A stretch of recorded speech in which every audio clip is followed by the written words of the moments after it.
So we're back. We're back for the second episode, and today we are going to talk about the universe sent us a gift.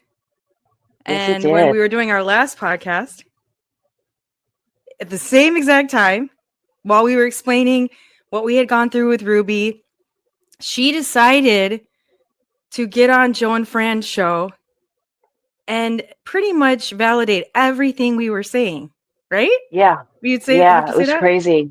Unbelievable. Yeah, you can't turn away from a gift from the universe. A gift. The universe has spoken, and we are responding. So in this episode, we're going to just kind of respond to what we saw and pause and interact with the whole show so we can give our thoughts, because we have a lot. All right, so I want to show the first clip I have ready on standby is Joe and Fran and the dirty laundry analogy. And they not only brought it up once on someone else's show, but they brought it up again on this show, which is pretty much their way of scolding us, telling us, behave in the chat, kids, right? So and it's like exactly like who? The Watchtower. The Watchtower. And the governing body. Yeah, telling us like what we can or cannot say.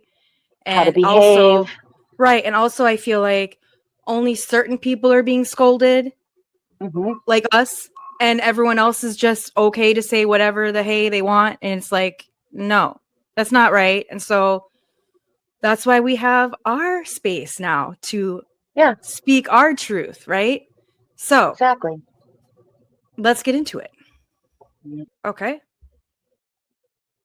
If anyone wants to join us, please go to the top of the chat. There's a link there. Anyone can come on. You don't have to show your face, although it's nice if you do, because Joe and I, we know what each other looks like. We see each other all the time. So if anyone wants to show their face, please do. I understand. If you don't, that's okay too. But and there's reasons why, and I'm sure some are remaining anonymous or whatever.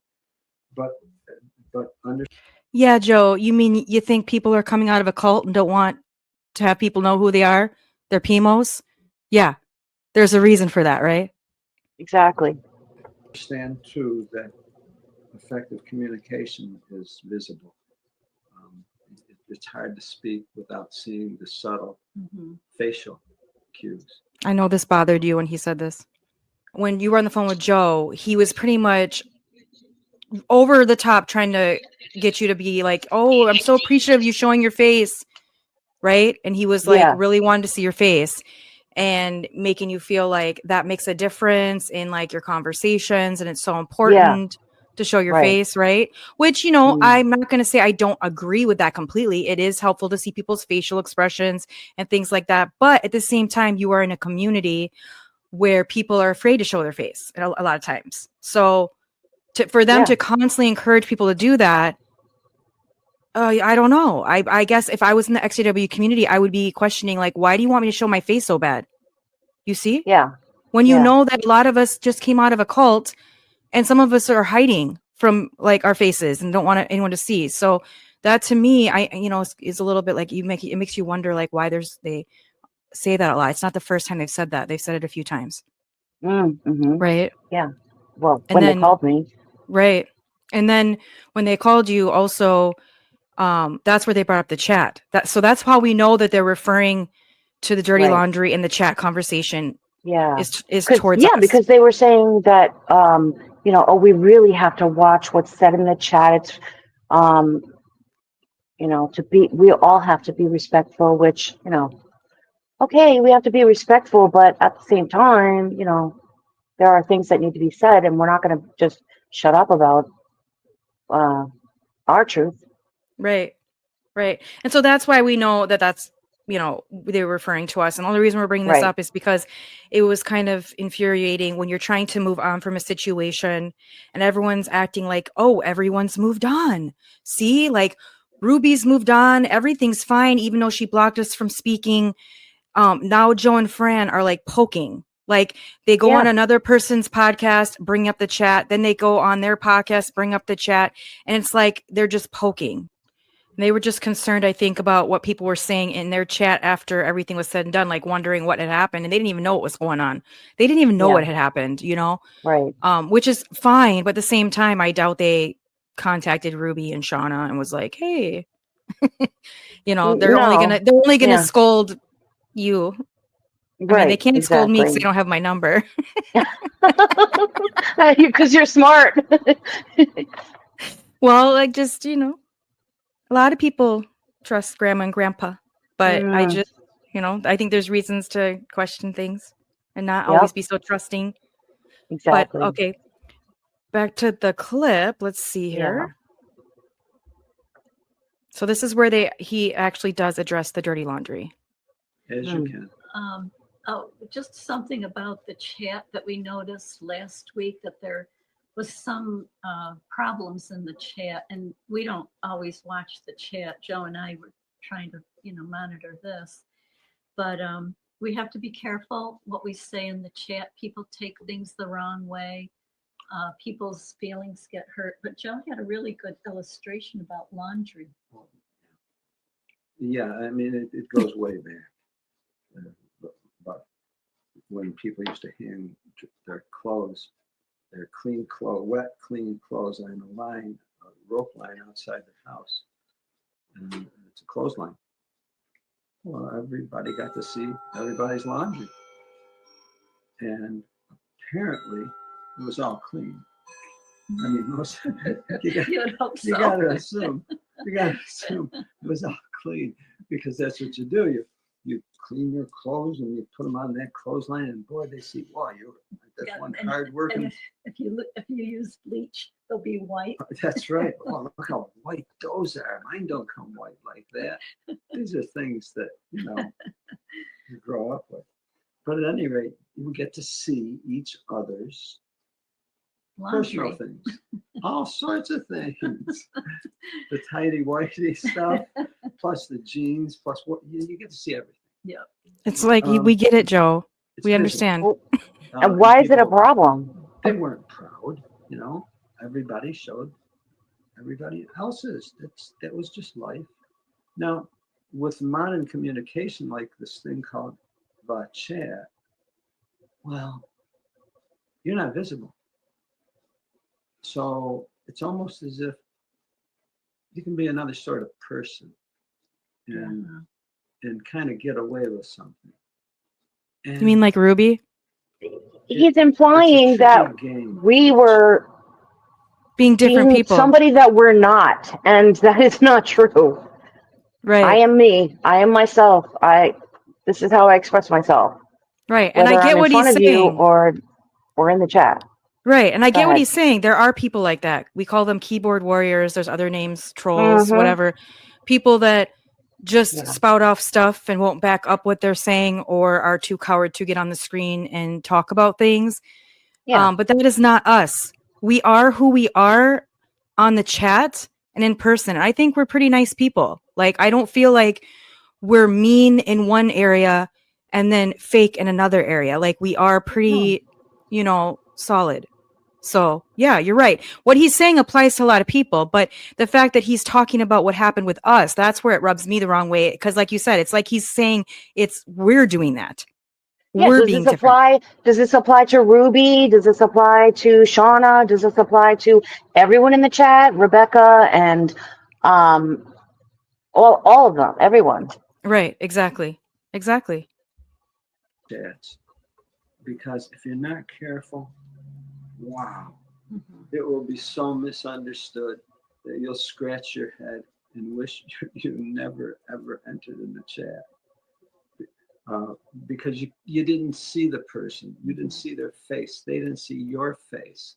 Your face said something that would have helped them understand, but they don't see your face, they just see your words. Well, what did you say? What did you mean by that? Oh, I didn't mean anything. Well, why did you say it? It's like, oh boy, here we go. That's the chat. That's what these chats are all about. Yeah. And you know, I'll tell you, the government knows Oh, here we what I go. just said 10 times more than this, because they know that this is the opportunity for them to learn all about us. What does the government have anything to do with what happened? I don't know, because I don't think the government really is tuning into Joe and Fran's show to see who's talking in the chat or what they're saying. You know, I mean, No, like that wasn't the first time he said that. Didn't he bring up that with you on the phone about the government? yes, yeah. Well, all these topics he brought up with me on the phone, which is obviously why I know he's talking about me and you. Right, and it's like, okay, Joe, we know that about the government, but what is Exactly. you think the government is sitting in the ExJW community chat looking at people like either being passive aggressive or having disagreements? No. What are they're going to use that against us? Well, let's pretend that they are. Let's pretend that they are. What are we supposed to do? Just be always pleasant and always say everything, like a robot. politically correct? I mean, is that what we're supposed to do? We have to worry. They could be in the chat, so we have to be nice and kind and be weird Yes. like this all the time, fake. Exactly. Because we have to be just like Joe and Fran. Oh. Maybe. I don't know. But I mean, if you are implying that the government's always watching and you have to be a certain way, okay, now I'm questioning you. Yeah, why are you up there? Why are you up there then if the government is always watching? Aren't you afraid of the government and what they're doing Aren't to you what afraid, Big Daddy? you're sharing? Yes. Oh my goodness. So like that was that clip. That was pretty much all we need to see about that. The next clip we have is, I call it the Ruby tell all, because she tells all in this. So your topic was toxic family so versus Michelle, sacred. Ruby is not showing her face. How can they know or understand what she's trying to say? They just made the point about or read her body language. Yeah. That you should always show your face. So doesn't apply to Ruby. Doesn't apply to Ruby. Again, it doesn't apply to the people they're working with always. How convenient. Friendships, right? Yeah. So I got a couple of problems with this. Well, number one, I don't really have a family anymore, right? So all of us can relate to that. But not only your family can be toxic, friends can become toxic too. So that's true. I don't really trust anybody. I don't want to waste my time with people who are going to become toxic. So Ruby, You're just going to stick with pets and animals? Well, what are you going to do? Ruby, how can you tell when someone is not your friend? So I guess I'm still struggling with this because I don't think that I've ever had a real friendship to begin with. The only friendship that I ever had was a childhood friend, and we were friends from the time we were 10 years old up until 17 when I moved away. So if a 7-year friendship can go down the drain overnight, then what can I expect from somebody off the street? You know what I mean? Like, okay, off the street. And also, that little analogy there. So, first off, I feel like this has to do with obviously what happened with us and with me. Yeah. So when you're using that terminology, it's like, how am I supposed to take that? I'm not someone just off the street. Also, when you're saying you lost a friendship after 7 years, that is hard. Like, I think we've all been there. But also, too, people have lost marriages after many years, 15, 20. People go through it. That's life. Okay. Right. You're going to have your ups and downs, but that doesn't mean that you shut out everyone and everything. You know, there's a problem there. Like, you know, and I think Annie later brings up the point that, she said she's not going to waste her time. Yeah. Like using that terminology. That's hard. Kind of tells you who she is. Yeah. Tells you right She there. thinks, yep. No, I'm not gonna waste my time There or is- energy on something else. So that's one problem, right? Right. Well, you just said an interesting word that I picked up on. You said expect. Hmm. Where do you go with that? Okay, this feels like he's leading her. Do you feel like he's Yes. leading her in the conversation? So Yeah. we can't know for sure whether or not they had a previous conversation, but I'm pretty like 99.9% sure that they had a previous conversation. This was a setup because, like I said, I feel like this has to do with you and me and what happened between all of us. And it feels like he's leading the defendant in a court case. Like, why are Yes. you leading her? Just let her speak, right? They do it throughout the whole live stream. Right. Well, y- everybody and everything expects something of you, or you expect something of them, Okay. in my opinion. And that's natural. I want to add that's a natural thing. It's a two-way street. That's not a bad thing. So if you are giving your friendship to somebody and you're giving your time to that person, you expect that that person will give you their time and energy as well, right? Am I crazy Yeah. here? No. Like, it's crazy. Yeah. So I'm not gonna be here or there if I'm not expecting to get something out of that. No. Okay. Fair enough. So I don't get that. If she says if Yeah, I she's not don't either. expecting, she doesn't make any sense. Like she says one thing and then another. So she said if I'm not expecting to get something, well, no one's saying you're not expecting. You can expect a two-way street, just like I expected a two-way street, right? Exactly. Yeah. So I think she constantly can get like she goes back and forth. So it's like sometimes I wonder if she even knows what she really believes because one minute she'll say one thing and then we'll say Yeah. the complete opposite. Very next. contradictory. Yes. So you present your value, and they should be adding value to you, vice Right. versa. Right. No, I Oh, know. I Oh, and then all the time here myself. comes Shawna, and she also doesn't turn on her camera. I'm here how to convenient. inspire you. Mm. I look to you to inspire me as well. And honestly, I kind of Rules for thee, but not for me. as a standard for friendship. Mhm. In other words, something we can give each other, something we can provide for each other that the other needs. So I hear you. I mean, Jay made a good point. He said it takes time to make real friends. So that's another issue for me personally, is especially how you guys describe the internet. We are in the generation of the internet. Right. And I also feel as if, coming from somebody else's perspective, that just because you know my name or you know my online persona or you talk to me online, that doesn't necessarily mean we're friends. Okay, hold on. First of all, she uses the word persona. Let's talk about that for a second. Mm-hmm. What does that tell the audience? Persona. So you're putting on a persona, right? This is my So she- persona. I'm not this way all the time. This is just who I am when I turn on my camera.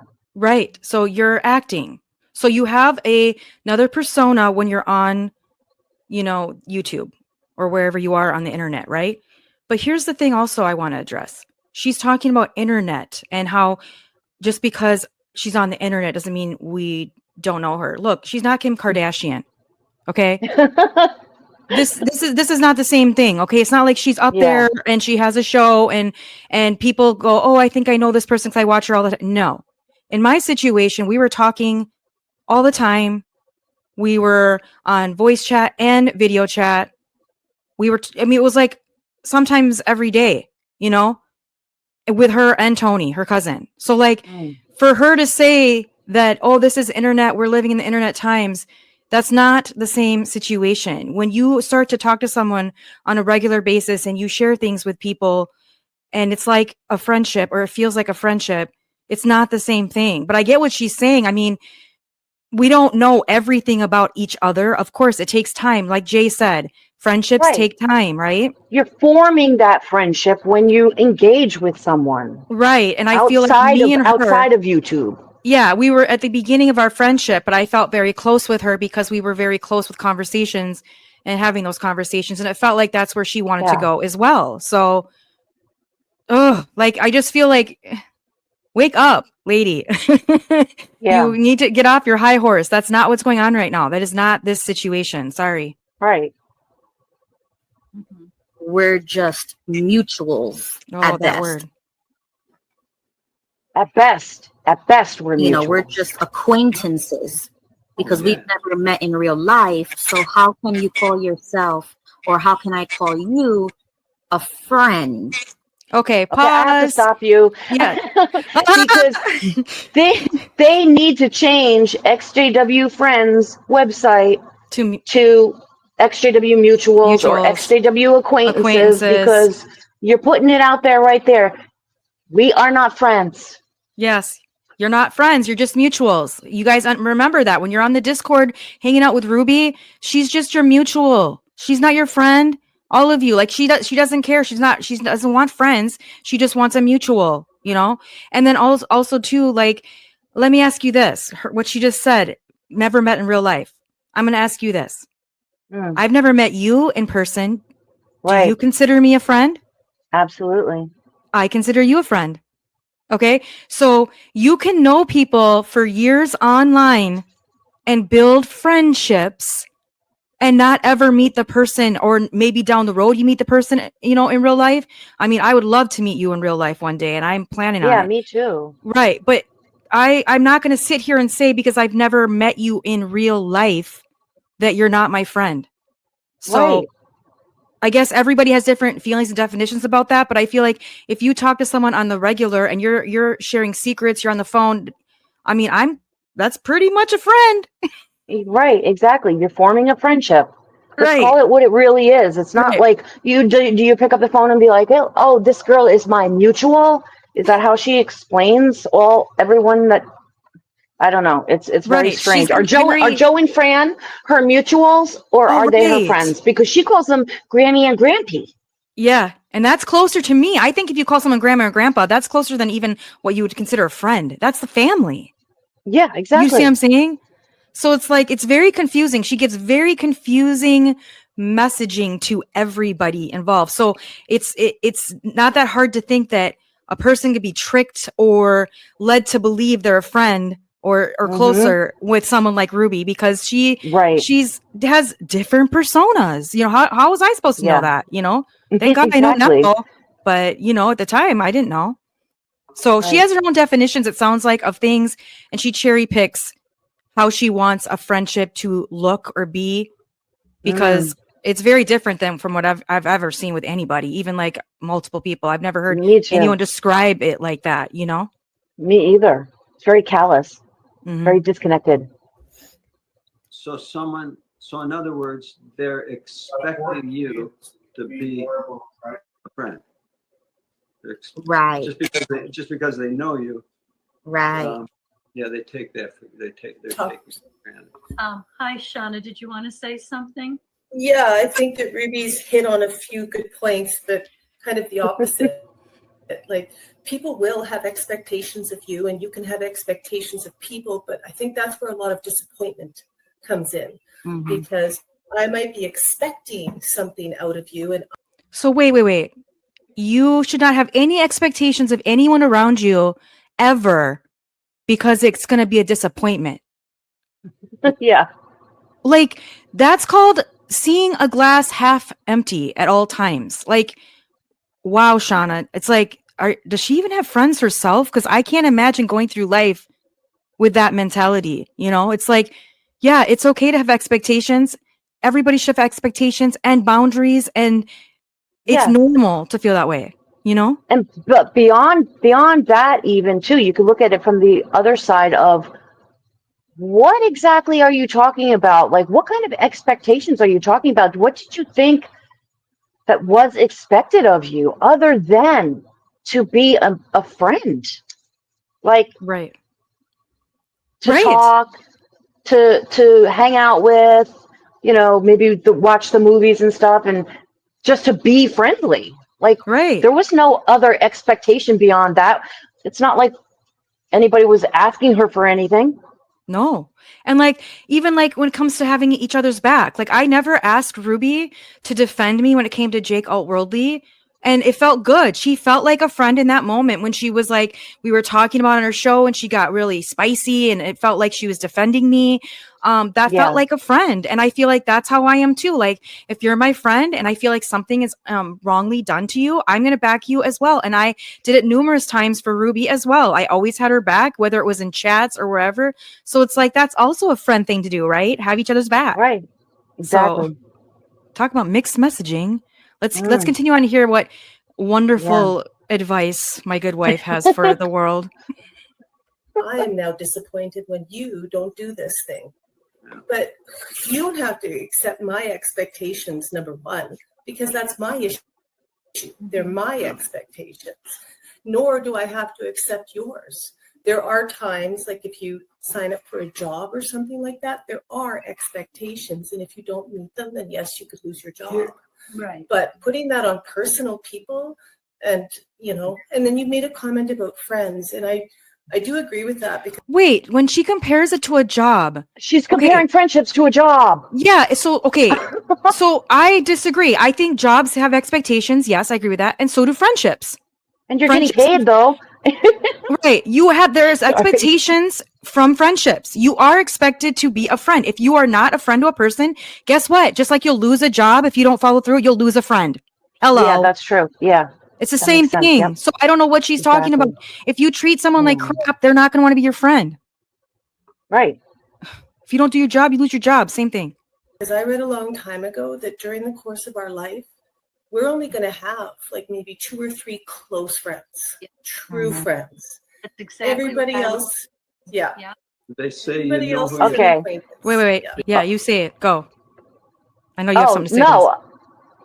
Maybe Well, we she should have read played this. it through the No, whole. she read it. I'm saying she read. She's She saying that she's read. Exactly. So instead of having I've read. saying right, instead of saying I've experienced this in my own life with friends, I read somewhere that this is how it's supposed to go. And right? then Fran immediately backing her up, like, yes, that's exactly right. She literally just said, yes, that's exactly right. Trust the science. Yep, that's what they say.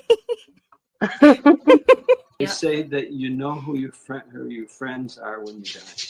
Mhm. Oh my God. Absolutely. I mean, and that's Wait, hold the phone. Did he just say That is just you know insane. your friends once you're dead? Yeah, because nobody could just come to a funeral or anything. Like, How are would you really know you're friends with dead? every single person at a funeral? Like, How do you for know- but yourself? you're And how would dead. you know? But you're dead. You're dead. So- how would you know? How do you So know? you'll never know who your friends are. You'll never know, Michelle. You don't know now while you're alive, and you won't know when you're dead because you'll be dead. I can't believe he just said that. Wow. just the way it is. We like to get in these big groups, where we think that we're 12 people or whatever. But you watch in the end, You those mean like a groups end up Discord? breaking down to little 3s or 4s. Oh, of they people always that have. really get along. See, here's the trick, so to speak. The expectation. Oh, you're public. Oh, you're accessible. Oh, you're there for me. Oh, you're everything that I want you to be. Oh, you will be because you want my acceptance. Oh, good. And we basically, if we put ourselves out there like that, people will try to use us there. Oh, I sense projection right here. Is he projecting? Is he using us? Who is using Joe and Fran? I would like to know. Right. And are they using us and getting our information? Well, maybe. Oh. Like, who is using who? That's a good point. That's a good point. I'm sensing some projection from Yeah. Joe. Like, what are Who- you? Who's Who are you talking collecting about? everybody's phone numbers and Getting yeah. their information and doing all that. But who? This is interesting because who's using who? Kind of seems like y'all are using each other Yeah, that's true for too. views, to get And people in the members. Discord. You want members. The more members you have on YouTube, the more money you make. So I'm saying, who is using who here? Mhm. Ruby, Absolutely. you do have friends who are physically near you, right? We love Annie. Yes. Actual Just want to people, say kudos not to just Annie. online Love people. you. I hope you have friends who are you have physical contact with them. Well, that's the thing. I don't call them friends. That's why I wanted to hop on here, because I don't think you should call people just because you see them in person a friend either. So Holy smokes, hold the phone. So not only does this girl say she doesn't call you a friend if she knows you on the internet, but even if she knows you in person, you are Yeah. not friends. You are not her friend. You're just Don't a think you mutual. are. Nope. All of you out there, don't think you're Ruby's friend. You're not Ruby's friend. Nope.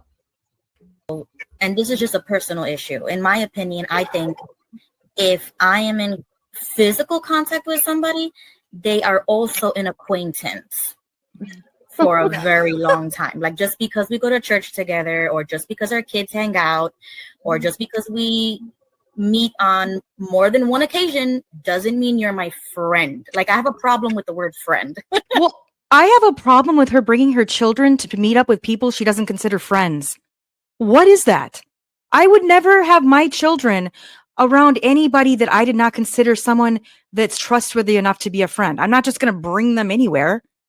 I don't understand any of her analogies. Well, to be fair, she's talking about going to church, which people do, and they don't know everybody at the church. I'm just, True, but you know. if you meet up with these people also on the side and do things with them, oh, that's you true. Yeah, consider them your exactly. friend? I mean, that's how I took it. Maybe I Right, misunderstood okay. what she said, but No, I think she did say another time that she meets up in groups and they do things together. So yeah, And you're right. I guess that's what I'm talking about. I guess I'm not. You're right too. I guess I'm not really talking about when she just sits at church. It's more or less when she's telling us she's taking her children to meet up with other people's children. Yeah. And with those right. people, it's like, you would think that your children are your most precious asset and your most precious anything. I wouldn't want my children around people I don't consider my friends. You know what I'm saying? That's just me. Yeah. That's how I feel. Yeah. So How would you define friend? good question, Annie. So great question. Now that I'm, awake and I'm not, a witness anymore, and I am protecting my space and my energy and my spirit and my mental health, I would consider a friend someone that you go through thick and thin, almost like a marriage. So you would have to be that close to me for me to start considering you as a friend. And even my own spouse, I don't consider that a friend either. Okay. So she said almost like a marriage, but then she says contradicted. But no, not that either. Not that either. See, she contradicts herself. Not. So on one hand, she almost makes you think if you're an internet person, that's not good enough. You have to be in person. But then it's like, nope, if you're in person, still not good enough. Either. But nope, then you have to be married almost. Oh, but wait a minute. My husband's not my friend either. So sorry. Still not friends. And then I also found it interesting how she said she's when she woke up, or she's implying she's awake, right? Well, just because you left the JWs doesn't mean you're awake. Sorry, sweetie. Because there are a lot of things about you with your mind that, like stances that she takes, that is not awake to me. It's Handmaid's Tale gone wild. Yeah, we'll get into that. We'll get into that. But wow, no, I wouldn't say she's completely awake. That's like a different ball game for me. So it's very, very hard for me to consider somebody a friend. So you still have to be able to develop relationships if you're ever going to get to the point of having a friend. You have to learn how to develop relationships with people, humans like yourself, if you're ever going to be able to have a friend, even one friend. Right. Well, that's why I don't have any friends, and I haven't had one in 10 years. And even the friends that I thought I did have, it was all conditional. So now that Okay, wait. She brought up conditional. Mm, She literally is saying every friend that she's attempted or almost had in the last 10 years, they were all conditional. conditional. Yeah. That bothers me because I considered her a potential friend. We were building a Yeah. friendship.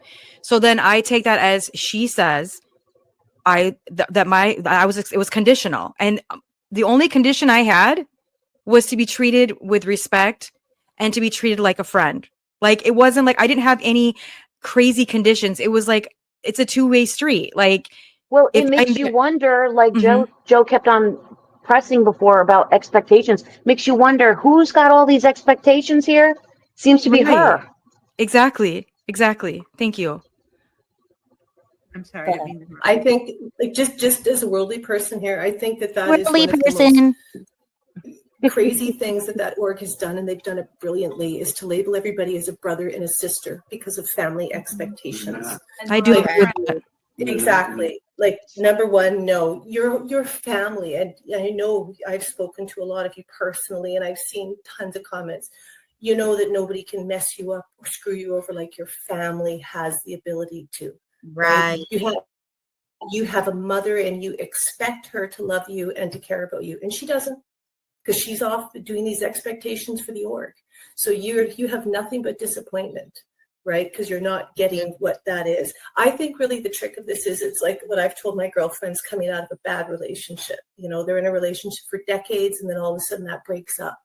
The trick is learning to trust again after you have been messed up, like that you have been hurt. The trick is to find a friend when you've never had one. But these things don't happen overnight. Like, friends, true friends are people that you cannot see for 10 years, get back together, and it's like you haven't missed a beat. But you've spent 10 or 20 years of being there for each other and sharing and loving each other unconditionally, even if they hurt you or whatever, or they say those insensitive things, they're worth the work. So really decide who are the people that are worth investing that time and that energy into. And they're going to disappoint you, because if you want to love fully, you're going to get hurt, right? You can't have it all without opening up to it all. But as we get older, we develop these tools and these capabilities to deal with this stuff better. So we're not so afraid to try making a new friend or whatever, just my opinion. So, but good luck. It's if any one of us knew the answer, we'd be rich. Shawna, Yes. So let's talk about what she just said. I agree with a lot of what she just said. I do agree that Yeah, me too. Watchtower messed everyone up by like making everyone call each other brothers and sisters. They did that intentionally to manipulate the situation, to make us feel closer to each other than we really were, and also to build that manipulative trust. They could manipulate people more if they're like, but that's your brother and sister. So she's Yeah. right. She is totally right. And I do think friendships are like, you can like not see them for 10 years, like real friendships, and then it's like they never left. I have those kinds of friends. I Me do too. experience that, but also too, if you never allow yourself to have that or to take the risk, you'll never know what it's like. And she's right. Friends will disappoint you. There's going to be times where you're going to have your hiccups, your ups and downs. There might be a day where you're irritated, but you work through that. You don't give up on it. And see, Ruby hasn't figured that out yet. Ruby, instead of working through like what we went through, she ran. She's fight or flight, and she's stuck in that mode where she has a wall up the size of the Empire State Building, and she doesn't want to let anyone in because she's afraid if she lets someone in, she'll be hurt. And so instead she self-sabotages. And I'm not like a psychologist here, but I enjoy psychology a lot. And this is what I'm seeing that she's doing. What are your thoughts? I agree. No, I agree totally. And I did agree a lot with what Shawna was saying there. And the only other thing I would add too is that you could also have the same situation where you're in an ExJW community and you trust people too much and give up your information to them too quickly, right? So it kind of works both ways. It's not just with the JWs. Right. It's Right. with ExJWs too. I agree. Because that's exactly what we're seeing. And that's what we've been trying to warn people about, is that we're seeing the same patterns that you had as JWs, whether it's Ruby's lack of trust and self-sabotaging things and shunning. Like, I mean, to me, it's like kind of like shutting the door, like shunning. Or you have people who are just so quickly, they want to be loved so much, and they want to feel like they're part of something so badly that they will just trust anyone out there, you know? So Yeah. as an XJW, you have to be careful of that as well. You can't just trust anyone just because they're an XJW, you know? But this is you know, this is life. We have to figure people out in real life, just like you do anywhere else, like on the internet or whatever, in the Discord. It's just You're right. human nature. We all have to figure each other out. And if you're just throwing up a wall and being like, well, I don't want to get to know anybody, then why are you even bothering? Why are you out here? Why are you trying to get people into the Discord in the first place? You want to have a very superficial relationship with them. That's not a friend. And you've said you don't want friends, so what are you doing? Right. What is her real reason for being out here? What is she doing all this for? That's a great question. Yeah. A lot of very valid things, though. And I was thinking too, Ruby, what about your children? Are you helping your children to be able to develop friends? Yeah, that was one of the reasons why I started going to this parish, and I've talked to Joe and Fran long time ago about this. Is because I know that for them, I got to put myself out there so that they have the opportunity, because they don't have the trauma that I have. So I'm not going to hold them back. But for me personally, those things don't exist. Family, friends, love, trust, all of those things don't exist for me in my mind. Like, I know it can be there. I know it's possible, and I'm open-minded to that. But you mentally, aren't. in the back of my head, I have a little voice that says, they don't really love you. They don't really care about you. Nobody in this world actually cares about you. Only you. You're the one who's going to care about you, because you're the one who knows how you feel. Yeah. And in the end, you will bring yourself out of this, because it's all depending on you. And I guess that's just what everybody has to go through and find out for themselves. Have you got any counseling to help you with this? So, okay. Annie asking all the good questions. Ruby, you've been hurt so bad. I really am. I can feel your pain. I'm very sorry for that. I don't think it's painful, though. It's like a coping mechanism, but it's not necessarily a bad thing. Okay, when she says it's not painful, though, maybe not now because she's closed off her humanity, but something super painful has had to happen to her in order for her to do this. So there's some pain there and some onion layers that need to be unpeeled. And she does need I think she needs a therapist. She needs to talk to someone and figure this stuff out so she can work through this and come out on the other side. Like she talks about, stronger and better. Well, if she keeps pushing this down and doesn't want to talk about it and doesn't want to figure out why she's like this, it'll never change, and she'll never get stronger or better. You know what I mean? She'll be alone. Yeah.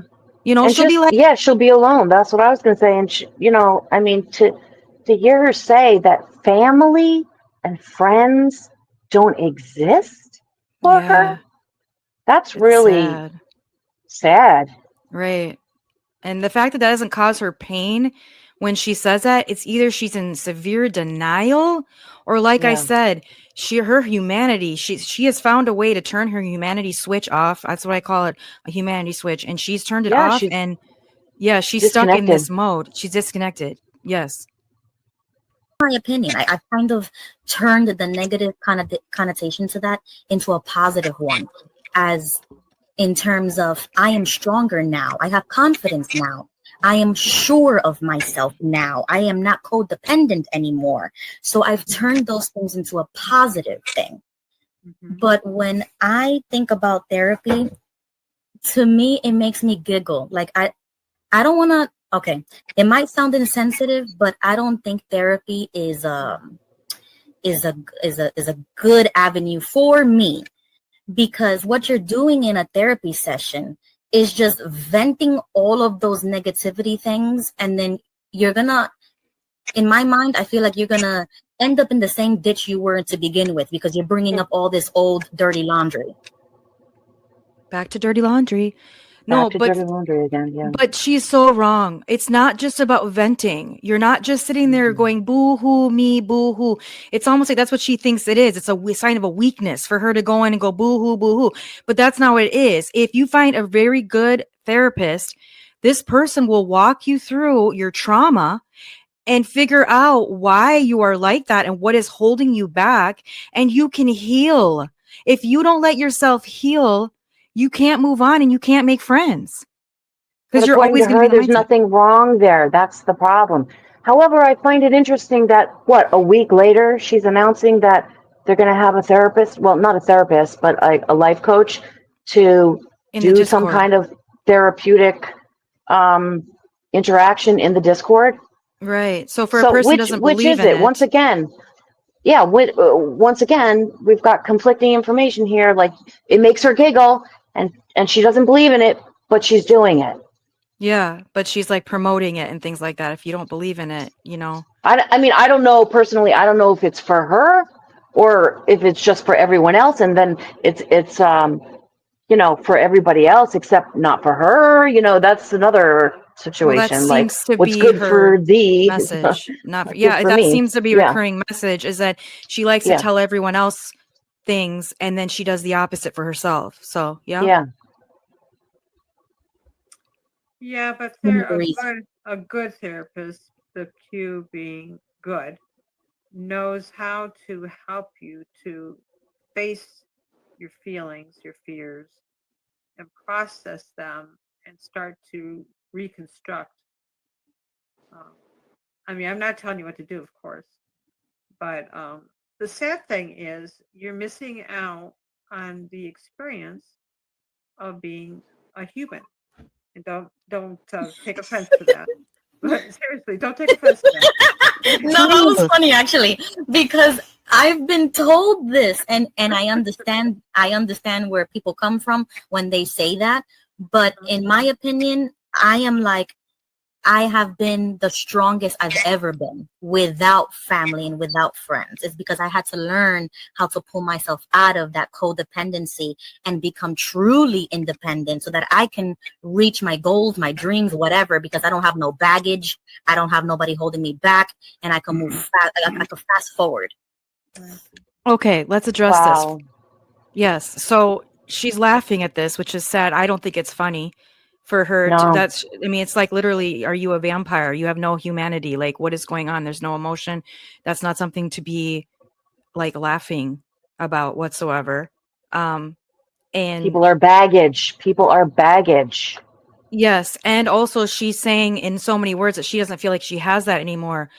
Girl, we all have baggage. It doesn't just disappear once you become strong or independent or go through some things. We all have baggage we carry around with us forever. It is our life experiences that we have been through. It just doesn't disappear. And then codependency is not about friendships. Okay, I'm sure there She's are conflating the two. Yeah. Yes, just because you depend on a friend or a friend depends on you, or you learn how to like be there for each other, that's not codependency. That's not the same Right. thing. She really needs to get a book on what codependency is. I know I can relate to that. I went through my own journey with codependency, so I know what that is, and that is not what is happening with friendships right now. She needs to figure out herself and figure out why this is happening, and then she can move on and actually do these things and have healthy relationships with people, you know? Yeah. Yeah, I agree. And that's very good that you're strong. You need to be strong in this world. But it would be nice if you could balance that with also being able to be vulnerable too, which is probably going to take a lot of time, because it sounds like, and I'm no therapist, don't get me wrong, this sounds like you may be suffering from post-traumatic stress syndrome or dysfunction. I forget what the word is now that they use. It's just from trauma. Yeah, and that's debilitating. There's a saying, and you know, a friend in need is a friend indeed. Isn't that Yeah. Winnie the Mhm. Pooh? Isn't that from And- Winnie the Pooh? I don't know. Usually you Probably. learn friendship when you discover that there's someone else who needs something desperately from you. I That don't person agree. needs- Where does he come up with this stuff? I learned about friendship when I was very, very young. I mean, did Joe not have any friends when he was very little? And like, or was he so little and then thinking, oh, I'm learning about my friendship because this other little kid needs something from me? Like, Yeah, what are you really talking about? It badly. doesn't make any sense. It doesn't make any sense because you guys need things from each other. It's called friendships, give or take. It's not Right. about someone who needs something really, really badly. No, it's two people coming together that have interests that are similar and enjoy each other's company and like to laugh and hang out. It's not about a friend in need is a friend indeed. Wow. Too much Disney. Too much Disney. Yeah. I'm in a position to give it. Are you able to be a friend, Ruby? Thank you, Annie, for Do you interrupting feel Joe. you're able to be a friend to someone else? I think I'm capable of it. Now, whether or not I actually do it or decide to do it, I think that's my issue. Is because when you're at that point when you're going to decide, okay, am I going to be a quote unquote friend to this person? Am I Ruben, going to do it? do you Oh feel like boy. there's a requirement for it? In other words, are you required for this? There's more prodding. You act like it's required of you. No, I don't know why he interrupted I her. think it's the other way around. For me, it's more like I don't really have to, so why do it?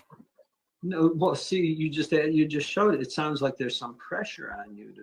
See, Joe's like, see, that proves it. You, what I'm saying, it's a requirement. It's like, Yeah. what are you talking about, Joe? Just let Annie talk. She He's should have. leading. Yes, He's leading her. Like, he's oh, see, so tell us what you feel is required of you. Like, that's right. not what she was saying, but If we were in a court okay. of law, he's leading the witness. He needs to stop. Let the witness speak and tell us what she's thinking. And Annie's Yeah. really good at this. I think Annie should have her own show. Like, I don't know Yeah, who me Annie too. is, but like she could do a life coach therapy show. I She's mean, just such seriously. she's very smart. She knows her stuff. To do it. And then there's You ask the Joe. question, why do it? This is if someone tells you, do it. You sound like there's some pressure on you for it. Oh yeah. What's the pressure? And I just maybe- don't want to put myself in that position to be asked of anything from anyone. you don't want to be. So Joe, to answer your question, she's not feeling any pressure. She just doesn't want to do anything to reciprocate it whatsoever, right? It's more or less her feelings and how she's feeling. No one's pressuring her to do anything. She just doesn't want to take the time to do it, to have the Right, friendship. we know what you want her to say, Joe, but that's not gonna happen, not tonight. So I wouldn't get too close to someone because there's no strings, like no strings attached, no obligation. It's still that nice, polite hello and goodbye. Huh. No You strings want your children attached. to grow up like that, because you do realize that children copy more what they see in you. If your child was in a position of needing that, how would you feel if they didn't receive it?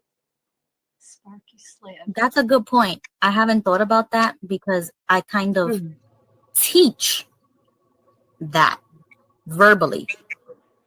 It's great. But you don't show it with action. That's Eventually, great. your Joe said that's children, great. If they are going to a church and having contact, they're making friends, right? Right. So someday one of those friends is going to hurt them. Now you're going to be faced with, see, this is why I don't make friends. Yeah. See? But Yeah. otherwise, but the healthy thing is they're going to need their mom to say, to help them to see that you're still okay.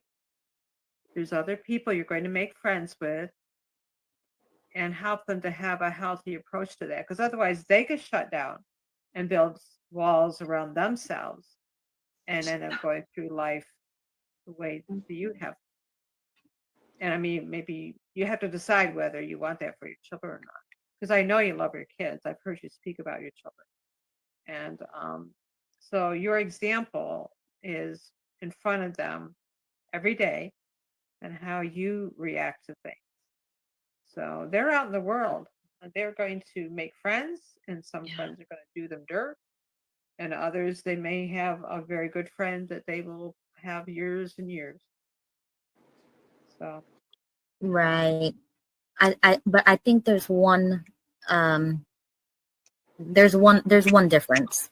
okay. Oh, Is that I feel like this towards people who are not my family. For example, like King Tony is my cousin, right? She's my blood cousin. Mhm. That's the only person that I have communication with, like deeply, Mhm. as you would with a friend, right? Because she's more of like a sister, a cousin. And that's I good. Right. So I would say King Tony, I would waste my time for, because it's worth it. She's my family. She's a part of me. Versus somebody on the street, an outsider, somebody who's not my family, who's not related to me. I wouldn't think twice. I wouldn't blink twice. I would just remove myself if I had to. And that's it. Let the other person make the decision whether or not they want to make the sacrifice or spend the extra time and, communicate that.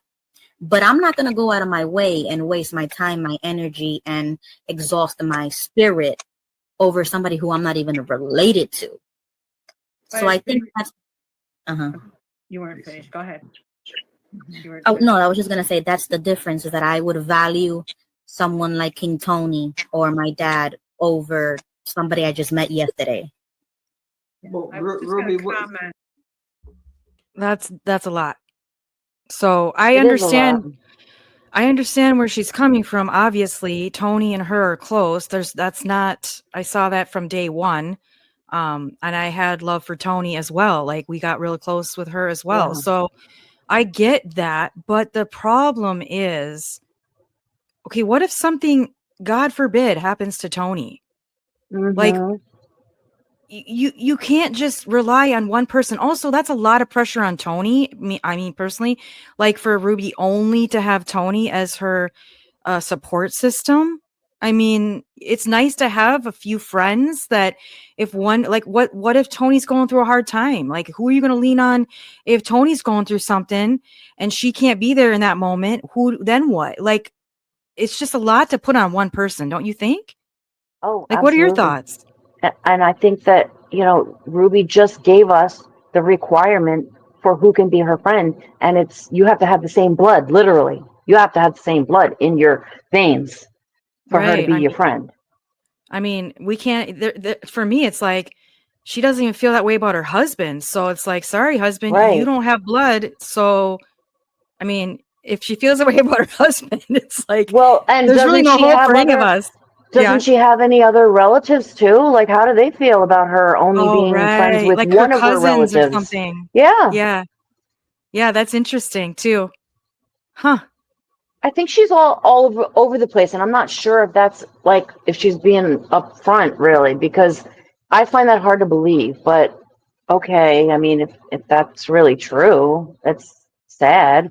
Right. You're right. She is all over the place. So it's almost like, I don't know if I believe anything because it's this and then it's that and then it's opposite and it's 180 this and Yeah. yeah, you're right. It's And hard to then keep up. again, she's using that term, people off the street. Well, I mean, so everybody is just off the street. Everybody you meet at church is just somebody off the street. I mean, Right. we're from off the street. Like, Right. what do you, Anyone she meets is I just don't off know, the street unless off you're the blood street. related. That's just a And street person because we don't share the same blood. yeah. It's a lonely world she's Bizarre. creating for herself. It's like Chelsea Handler, but I mean she does have children, but the problem is just like Annie's been saying, it's like if your children, she says this, I think in the future, but like something could happen between you and your children, and like you never know. Kids can hurt parents. Parents can hurt kids. It's like you're literally making your group smaller and smaller and smaller and smaller to the point where you're gonna find yourself Yeah. standing in the middle of a room all by yourself. I don't know. It's kind of sad. Well, she hasn't said that her children are her friends either. So That's true. it's only Tony. But it's interesting that you use the word waste my time instead of invest my time. Good point. Very good point. Ruby, I'm just listening to you, and it sounds like you've been hurt by a lot of people. You and think? When you're hurt by a lot of people, your trust for them is diminished. So it sounds like, now don't get me wrong and don't take this the wrong way. You're still young. You're a young mother compared to Annie and us. We're older. You have time, to change these things and to develop.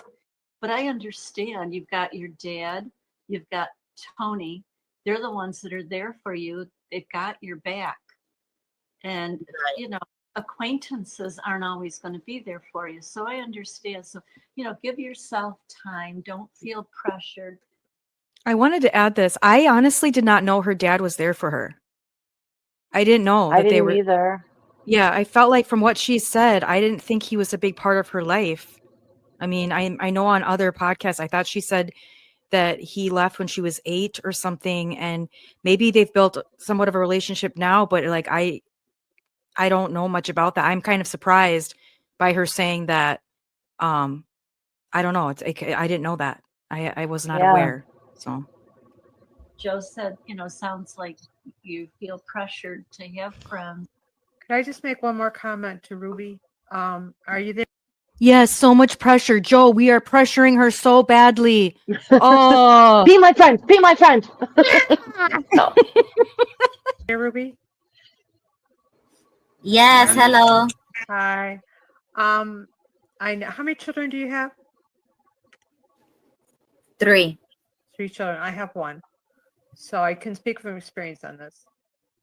It was a big risk for you to have children, and I say that because children can be the greatest joy.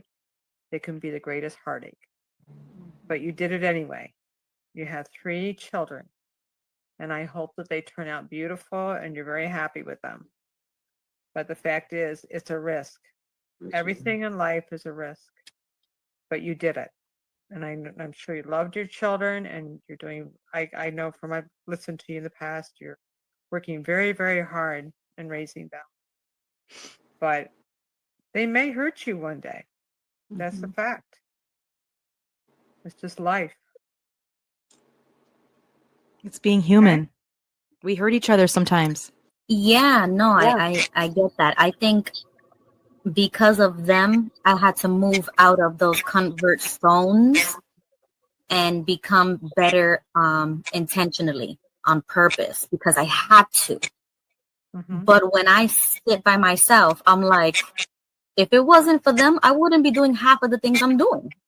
Because I am such an isolationist, homebody, like introvert. I don't really care about people. And I know that sounds insensitive or whatever, but it's so true for me. Like I care less about anybody else.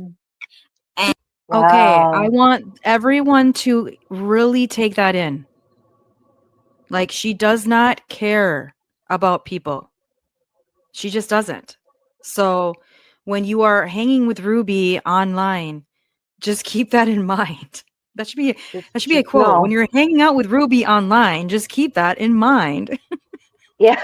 Right. Exactly. That should be your Yeah. slogan. Just know that she's telling you who she is. She's telling you. Yes. Are you going to listen? Are you Mhm. going to listen? Are you going to protect And- yourself? Right. Mhm. Paul is laughing. I'm laughing. No, you giggled. That was funny. No, but it's true. It's true. And I think it's because of the ExJW, trauma that we've had to learn not to care so that it doesn't hurt us. Like I said, it's a coping mechanism. So you got to get out of that to start, trusting and yada, yada. It's Okay, as an XJW, I don't feel the same way she does. Saying that you have to learn and you learn these things where you don't care. I don't think I've ever not cared. Yeah. No, me either. Since while I was in and since I left when I was 18, fast forward 25 years, Yes, I gave away my age. Don't think about that. But what I'm saying to you is, I don't think I've ever said I don't care or I don't care about Yeah, no. people or anything like that. I've always cared. In fact, maybe I've cared too much, and that has been Yeah. my downfall in times. And I've been hurt Right. many, many times. And I understand that that's not fun and it hurts. But guess what? I get up back up again and I get back on that saddle and I try to find friends and hang out and interact with people because that's fun. It's life. It's living. If you don't Yeah. have friends, where's the fun in living? Friends make it so much more enjoyable. You get to share all the stuff with, like, even with me and my succulents. Like, I love talking about succulents with people and sharing my succulents, and it just brings me so much joy. So I could not imagine if I didn't have friends or other people that cared about any of that stuff, it wouldn't be as much joy for me. Like, what's the point? You know what I'm saying? Right. What's the point to anything then? It's just Without I someone to don't share with. I can't relate. She describes her life almost like she was in prison. Like when she says things like she never left her house, and she almost makes it seem like her mom didn't let her literally leave her house or go anywhere. And so that to me is sad. Like if that's what she experienced, of course she has no idea how to make friends or build relationships. That's just sad, because like me growing up, I know her and I compared notes to our lives, and the one thing that we did have in common was how strict our parents, or like her mom was and my parents were, when it came to like watching movies and stuff. Like I wasn't allowed to watch, like I'm 15 years old and I'm not allowed to watch the Addams Family PG-13 movie and things like that. So we could relate on some of those things, but like, and my mom wouldn't allow me to like go to the mall as a group and stuff like that. So I was very restricted to my house and not being able to even like ride my bike very far. So those things I do kind of relate to her, but like, Yeah. but I left when I was 18. So then I was like free out of the box. But like for her, it sounds like when she was around that age, that's when she got pregnant. So it's like she never really had an opportunity to kind of fly and you know what I mean, and learn and how to be That's a friends good with people. point. She went from being in maybe like the prison of her mom's house to now she's married with a child, and Yeah. like then she boom boom boom had like what 3 kids in a row. So she's at 21, Yeah, it's a 22 with 3 lot. It's a children. It is a lot. lot. It is a lot. So I do give her grace there, you know, that Yeah, for she had to go sure. through that. But I do think it's like, hey, you need to figure this stuff out so you aren't like this with everybody, because you are missing out. And also it's not Yeah. nice. It's not nice what you did to me. Like I understand that you're hurt. I understand that you have your situation, but you can't treat people that way. And going forward, I really hope you've learned from this and you won't treat other people or pretend that you want to have a relationship or act like it's going there. And then all of a sudden say, I never wanted that. No, I don't know. Check them out. Gaslight, gaslight, gaslight. It's like, that's Right. not right. That's not right. So just, that's all I'm saying. It's like, I mean, yeah, going forward, hopefully she will learn. But I mean, that happened how long ago now? And you know, she's up here talking like, right.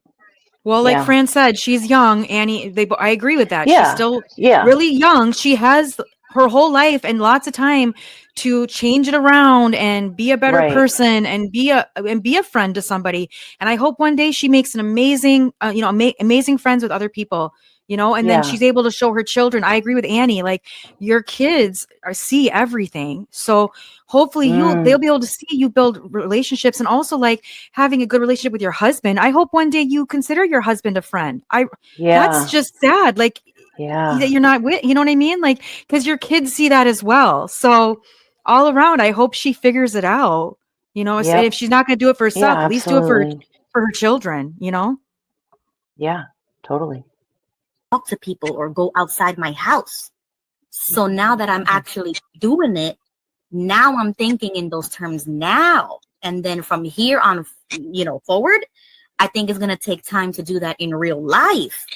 But that's why I joined the ExJW community, 10 years ago on the internet, because I used to think that people in this community would understand me more than anybody else, right? And I still feel that way. But sometimes along the way, I come into different encounters and I get the vibe as if they don't understand where I'm coming from, which is confusing to me because I'm like, well, you understand because you can relate to the same traumas. So why would you not understand this particular issue or the reasoning behind one of us or, you know, a group of people doing something and you take it the wrong way? Okay. She's referring to us, but what do we Right. take the wrong way when you're storming out and Well, also when you're giving mixed messages, like we've just showed the Yeah. audience how many times she mixed messages back and forth, right? When you're giving mixed messages to people and you're making it seem like there's a friendship being built there, what Yeah. are people supposed to think? And you can't take your traumas and compare them to my traumas. Like, just because you went through something and we relate on some things doesn't mean I'm going to understand everything you've ever been through. And also, we didn't share everything we've ever been through because we were still building that friendship. So Yeah. I can't say, because like it's literally she's like, well, how can you not understand? We should understand each other because we're in the ExJW community and we should just know. Well, I'm sorry, but everyone's traumas are different in the ExJW community. My experience is different than your And that's experience and what her. building a friendship is about. Like Mhm. she ran before, like before she got to even explain a lot of things, or obviously she didn't want to. Right. You know, she She cut it disconnected off. immediately. Like, Yeah, she cut it off before it got down, further. But also she's making an ass out of you and me when you assume she's assuming that we should understand where she's coming from. When first, like I said, we did not share the exact same experience. Just because we grew up as JWs, all of us grew up differently as JWs. And also too, if you're not willing to share as a friendship more from you, how can I understand Mhm. you when you don't share it? Yeah. You see, it's like she's expecting so much and then they're saying that we're expecting so much. It's like, no, Right. that's not true. Exactly. Oh, here comes your favorite person. That's my thing. It's like, oh, okay, maybe not everybody's on the same page, and that's another thing we have to learn. Yeah, well, their trauma is different than your trauma, Exactly. most likely. Yeah. Thank Not you. everyone Thank you, has the Annie. same trauma. And so I'm sorry, worldly person butting in here. I think that one of the Worldly big person. problems too is Why we does she think always that say people that? I think don't know. like us, right? Like, oh, he would do this because that's what we would do, right? Like a lot of our assumptions are based on how we would react. So we look for the same behavior. But we are all different, wonderful, messed up people. And we all have different needs and abilities and whatever. So, it's I just wish there was one right answer. Like I said, we would be rich, but all we do is we keep getting together and we talk about it. And look at where we are now. This is where I wanted to point it. Look at where we are right now as a group. I'll tell you where we Yeah. are right now as a group. You guys look like you're fake because you have a Discord friends, XGW friends, when you all are making it very clear everyone is just mutuals. Okay, that's where we're at. You have made it so there's a division now within our own little group of people because of what happened. So that's where we're at. Like, I don't think it's positive at all, Shawna. I don't think anything that happened was positive. I think that the way everyone handled things was wrong, and I don't agree with it at all. And I think going forward, everyone in the community that affiliates with these people should walk a very fine line, because you just never know what is going to happen when you're dealing with these people. That's my thoughts. I think you said it all right there. Yep. Well, thank you. Yeah. anymore. So many of us are stronger now, and we've gone off on our own. And it's a beautiful thing. That's why It's a beautiful week thing. after week So doing the same beautiful. thing. It's We worth might it. as well all go on our Things are own, not something. and they just Well, close down and- the channel. Why not just close I down mean- the channel? We'll all go on our own. She's like, this is why we come back week after week, but we're not invited back. Pretty much. I mean, it's like, don't come back. Don't say anything in the chat if you do come back. Yeah. Remember, yeah, because at least on Ruby's channel, free speech is not allowed anymore. It's not allowed. If she doesn't agree with you, or she thinks you're going to say something in the chat that she doesn't like, she will shut you down so fast. Yep. You're muted. You're muted. Mhm. Are worth it. Some people are worth that time. So, Right. so. I'd like to say something. So, like, with what Ruby was saying, like, I have come to, like, love solitude and appreciate solitude. Just interacting with other people, new people, it's a lot. It takes a lot of energy. You never know if this is really somebody I could trust. You know, it takes a lot of energy. It's just a lot of energy in general. So it's like I can definitely understand Ruby, where's she coming from. I just came into the chat at 9 p.m. I know it's like 9:29 now, but I'm gonna be going to my first therapy appointment tomorrow. I've never been to therapy like ever in my life. So I'm doing this to heal more and to express some things that I feel like I need to express that I really can't express to my own father or my own mother. So it's like, I don't think I'm going to be in therapy for a long time. I mean, I feel like therapy is just there to like do it until it's like school. I feel like you go to it and then you graduate kind of thing. That's right. That's right. Right. Ash, I got to say, a therapist is someone who works themselves out of a job. Mhm. That's true. In other words, don't get used to me. You know, I'm going to show you things you don't know. I'm going to help you sort out things that you know, and you're going to go on your way. That's what a therapist does.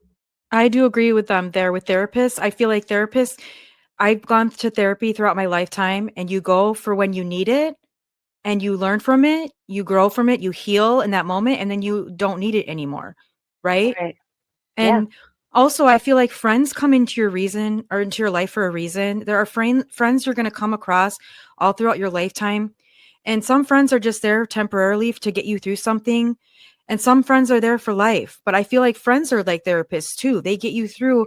I've had friends get me through way more in my lifetime than any therapist could. So the fact that Ruby laughs about therapy, doesn't want to do it, and then doesn't want to have friends or take the time to invest in friends, that to me is crazy. I don't know how she's getting through life without having anything or anyone to have that support besides Tony, you know? Yeah, and what Fallen Ashes said there, I think it's all in how you approach your friendships. Like if you're approaching everyone like, oh, this is so much of a burden and it takes so much energy from me to do this, you know, that maybe that's not the right mindset to go into a friendship with, or a possible friendship. Like it's all about your perspective and how you know, what kind of energy you're putting out there. If everything is such a burden and it's draining your energy to make a friendship, really you need to examine yourself and change that. Agreed. Well said. Couldn't have said it better. The good therapist doesn't want to see you too many times. I'm so happy for you. And just a side note, Fallen Ashes just started a cooking YouTube channel. Oh, really?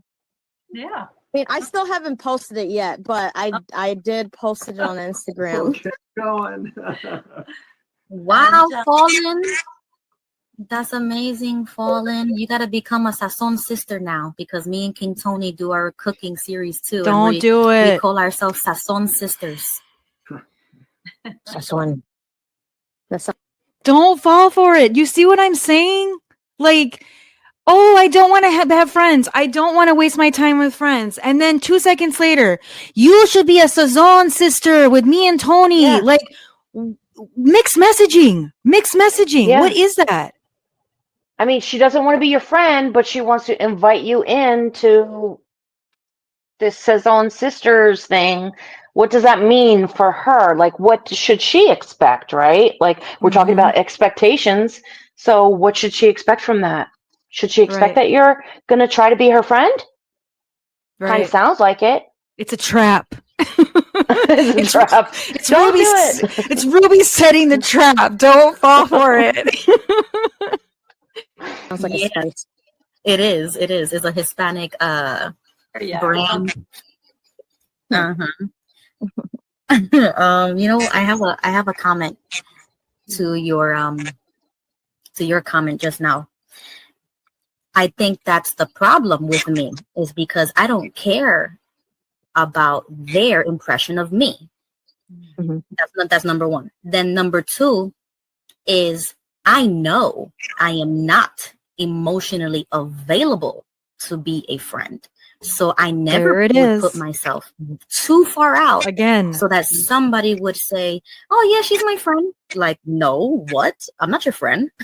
Like, I will be so quick to let somebody know, or to keep the interaction very short, is because I'm here for a reason. You know what I'm saying? I wouldn't be here or talking to you if there wasn't a reason for that. So So Ruby, you and I are talking right now for a reason. yes. You are young. I'm older. Come talk to me in 20 years. Yeah, I know. I have a lot to learn and a lot. Is that weird or what? That was kind of weird. Very. I don't get that I mean, at what's all. the reason then? What's the reason? What, like, she never really says what's the reason. Mm-hmm. But yeah, exactly. But I remember one of my last interactions with her, when she said when she blocked us from talking on her channel, and then Mm-hmm. I had confronted her on it, and then she had Tony send me the message from her. I remember I said, Ruby, Ruby, Ruby, you just don't know how to be a friend. I just said, you need, I'm sorry, you don't know how to be a friend, but I just can't be Yeah. friends. I can't, continue to be friends with someone who does not know how to be a friend. Cause she was like reaching out, trying to say she wanted to work through it. But after I'd seen what I'd seen, I was like, no, this is toxic for me. I can't continue on with you. And you do not know how to be a friend. Her response to me was pretty much that she does. It's not that she can make friends. She knows how to be friends. And it's like, then this episode happens. I'm just like, you tell me, you can be a friend. That's not the issue.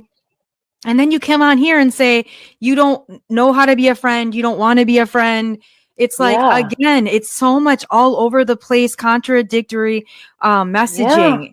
It's enough to make your Wow. head spin. And so that's why I listened to my gut, and my gut said, I need to take a step back completely from this girl and from having any friendships. And it's like, there's no way I could ever be friends with her. I mean, I'm not saying like in 10 years, if I see her down the road and I see she's changed, I'm not saying that I don't hold grudges, and I'm not saying that there's never a door open on the future, but I'm saying for right now, in the here and now, she's too toxic, and she's so all over the place. It's not stable. So You would not know where you stand with her because she's saying one thing out of one side of her mouth and another out the other side. correct. So you're right. Couldn't trust it. She talks about trust. There's no way to trust her. No. Lots to heal from. Ruby, you're exploring. You are. But exploring. you are a precious woman, Ruby. Thank you. But give it time. It took me time. I agree with that we don't need anyone's validation. At the end of the day, we're all gonna have ourselves, I mean, we're all, I mean, I think about the People Ask book when they talked about how to be a friend. Like I Oh, would Lord. study that a lot. Huh? Oh Lord. That book Yes. haunts me. The Young People Ask book, I would study that a lot, and because I wanted friends, I wanted to widen out. It was really hard not to be able to be friends in school. So it was like, all right, well, I guess I can widen out in the congregations and conventions. And one thing that caught my eye was, smelling good, looking good. The scripture that talks about Jonathan and David, a true friend is there for you at all times and is born for times of Mhm. distress. Like those scriptures meant a lot to me, and they still do. I still believe that, you know, we have to love our neighbor as we love ourselves, you know. But I also need my time to myself. I'm an ambivert. I We like all to do. be an We all extrovert. do. Every one of us Yeah. do. Mm-hmm. I wanted to say something too about what you were saying about like helping out. Because I thought to myself too that, you know, I see the homeless, right? You help them out. But like, you know, even what I was brought up to be taught was to love your enemies as to love your enemies too. So if you see your enemies suffering, you know, I wouldn't let them starve either. But they're not my friends. You know, Right. we don't have to be friends with No, everybody. you don't have to be. You don't have to be friends with them. No. But I just wanted to say a few things about. Okay, before we get wild in there, I wanted to address what Fallen Ashes said. I agree. We don't have to be friends with everybody. And that was never my expectation, to be friends with everybody. Right. I'm going to gravitate towards people that have similarities towards me.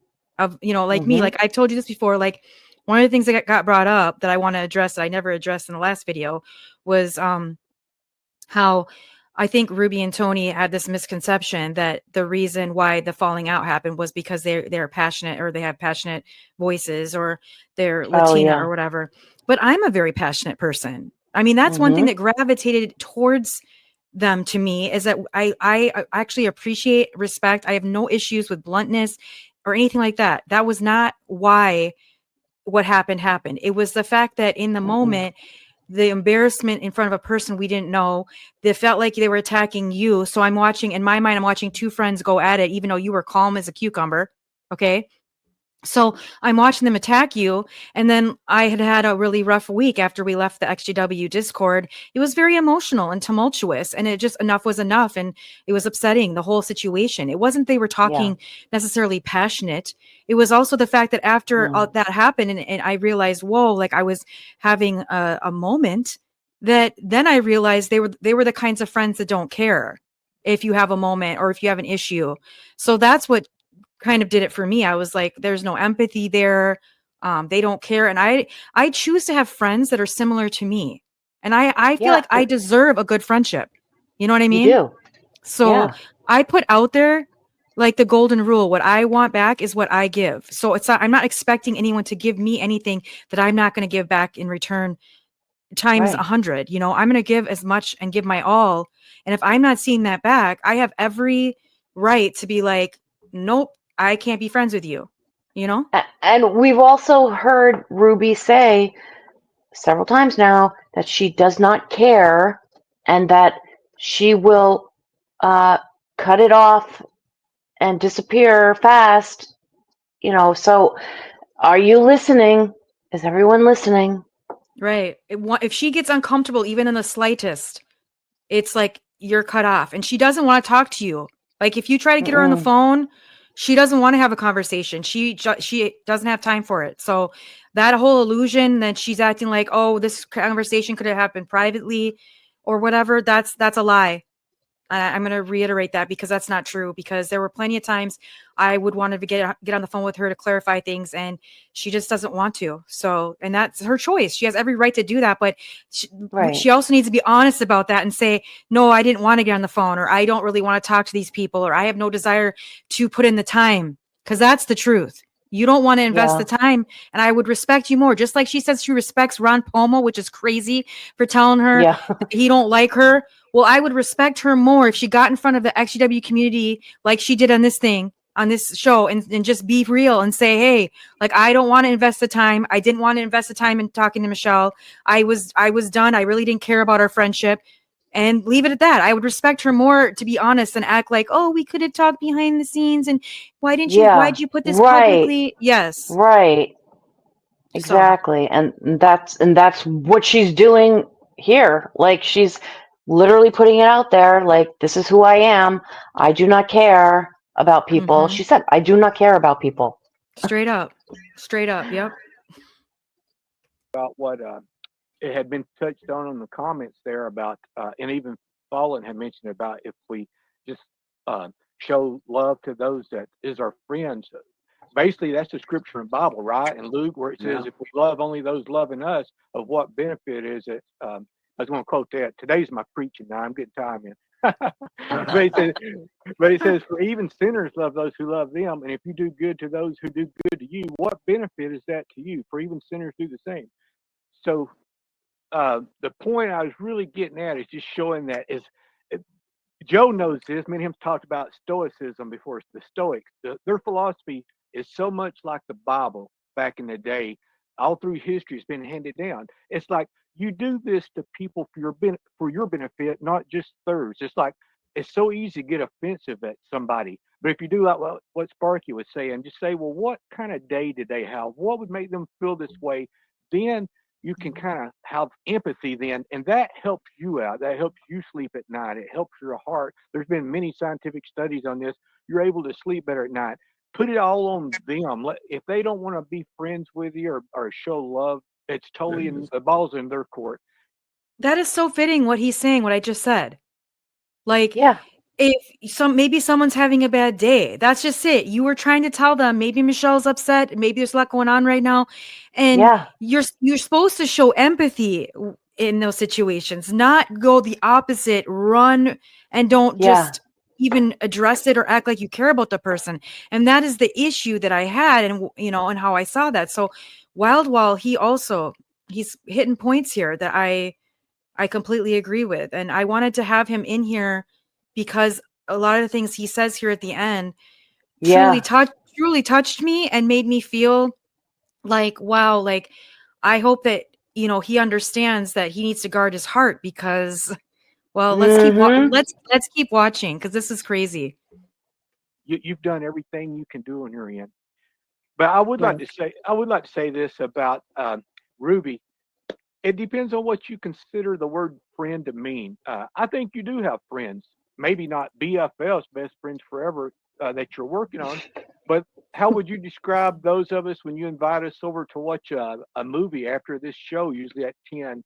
Would you say I'm going to watch a movie with my enemies? No, I'm going to watch it with my community, with people, with mutuals, with online mutuals. But I'm not going to call somebody that I've never met in my life a friend. And even if you do know specific details about me or my life, or we know other people's stories, that doesn't mean that I know them. That doesn't mean that they're my friend. We're just mutuals, and that's the internet culture of what people think is a friend. And I'm sorry, I don't agree with that. We're just mutuals. We're acquaintances, but that's about it.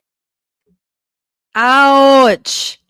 That is so mean. But he didn't even say what he's the rest of it yet. Yeah.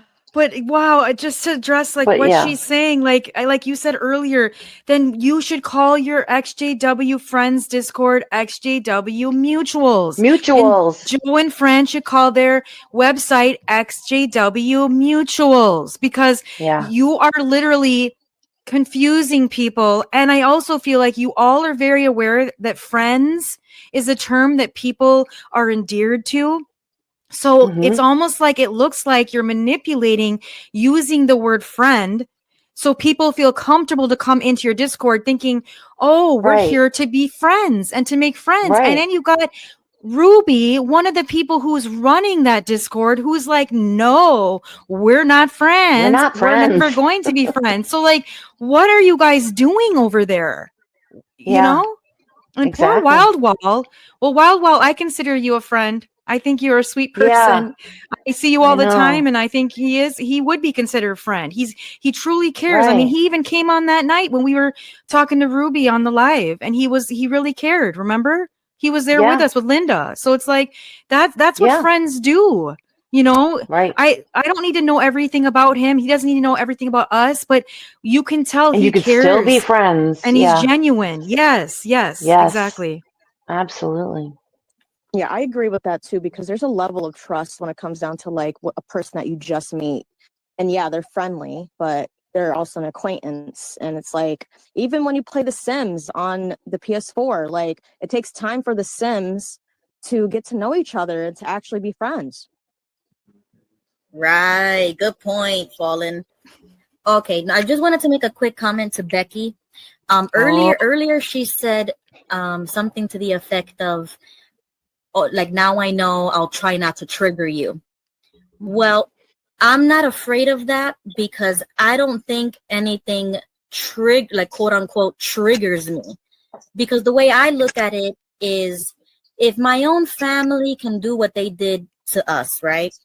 Then if somebody on the outside did that to me, it wouldn't even cause a dent. Like, it wouldn't even bother me because my family has done 100 times worse to offend me, to trigger me, to kick me out, to dismiss me, as if I didn't matter. So if somebody on the street treats me like that, it's nothing. It's like any other day to me. So Wait, so On she's the street. addressing Rebecca Weiss. I'm pretty sure the one that's always in the Yeah. chat and was passive aggressive towards us. So here she's Mhm. telling Becky, that no, don't worry about triggering me. It doesn't matter. You're Can't just trigger someone. me. You can't trigger me. You're just someone on the street. You don't affect me. Exactly. You don't affect me. Like, if my family has done all these things to me, whatever you do, Rebecca, don't even worry about it because it doesn't matter. I don't care about you. That's what she's Right. saying. That's what she's Exactly. saying. As Rebecca keeps being like passive aggressive towards us and everything after we've tried to warn the community about who Ruby is. This is hilarious. Like, you could not Yeah. make this stuff up. I couldn't have wrote this script out better. I I'm know. like, what is happening right now? Right. I don't feel like things would offend me or trigger me or none of that. I feel like it'll roll off my back as soon as it happens. I am very quick to get rid of that toxicity. Yep. Yeah. Don't worry. Yeah. It's toxicity to her, In all Rebecca. fairness, She'll just get rid they're of all you. different kinds of friends. And that's Mhm. okay.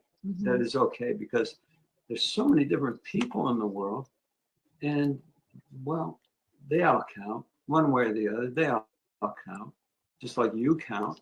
Well, they all count. Otherwise, it's a real lonely place. With so many people around, it gets real lonely, and that's a failure. That's a failure. Yeah. Agreed. We tried to tell Joe that. Like, we count. Mhm. Yes, we count. We can talk in the chat. We count. Our Right. feelings count. The reason why all this happened is because we count too, Joe. We count. Right. You're right. I agree with Exactly. you. Yes. Thank you guys. Yeah. I'm actually nervous to go, and it's not because I'm nervous about the interview. I'm nervous more because if I actually get hired, I actually have to go to work and show up and do the actual job. That's what gets me. You're not used And to it, and then Ruby. Ruby, you're gonna make some more friends, right? That's right. Well, I don't know about that. We gotta do more shows about that.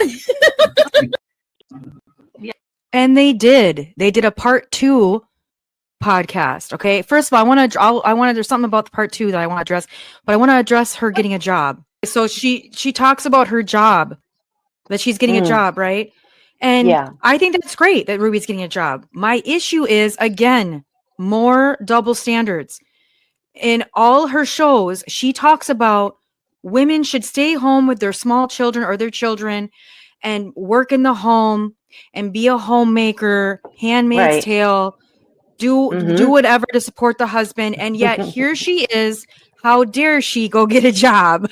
We'll get a job. Yeah. It's Exactly. like, how can you be okay with you going to get a job as you are condemning other women from going to Yeah. get a job? Like, it, And please that's make it coming make up. sense. Coming up. Right. Pay attention, people. Make it make sense. Okay, here we go. Hey, friend, I'd like to say something real quick Here it is. before we have to log Oh, off. okay. Let's see. Oh, Ruby's already gone. I just want to tell her what the definition of friend is. If you Google it, I like this definition. Listen at this. It's real quick. It says a friend, a person whom one knows and with whom one has a bond or mutual affection. So what I'm getting Mutual at is that's what affection. I feel about most of you guys out there. Even today, with it being my birthday, so many texts are still rolling in and people saying happy birthday. And it makes you feel so good. And it's like when we had that hurricane, the first 3 texts were from ExJW to check and make sure I was okay.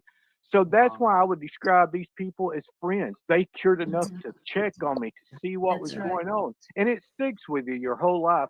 So I don't mean we've known each other all of our life, but it just depends on your definition of friend. It don't have to be all inclusive and someone you've known or that you would die for, that it might not be that good of a friend. But in that strict definition, I consider all of y'all friends. That's why when you call me or you text or send me something on Facebook, I'm like, well, I heard from a friend today. I don't say I heard from an acquaintance. That's just somebody I pass on the street, acquaintance. So I do refer to you as friends. Maybe not BFFs. I've only got a few of them, but once again, I'm going by the definition there. That's what I grew up with. And I do think that's a good definition under Google. It's just someone you share a mutual bond of affection with. And look how we're all affectionate toward each other because we know what we've each went through from the ExJW standpoint. We can share that affection with each other. We have that mutual bond. We know we might not know what's going on in everybody's life, but we know we've got something we can talk about and that we can share and we can build on.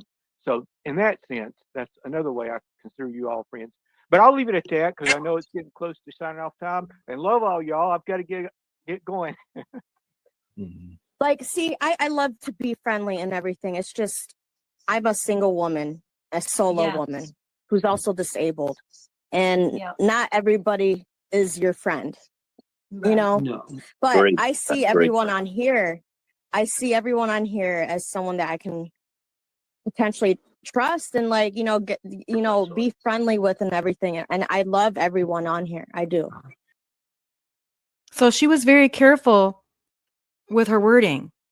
Instead of saying I can be friends with everyone here, I trust, and I can be friends with, she said friendly, and I'm sure that's because they just talked about it and Ruby said what Ruby said. But if Ruby hadn't said what Ruby said, I'm sure Fallen Ashes would have said something like, I feel like we're all friends.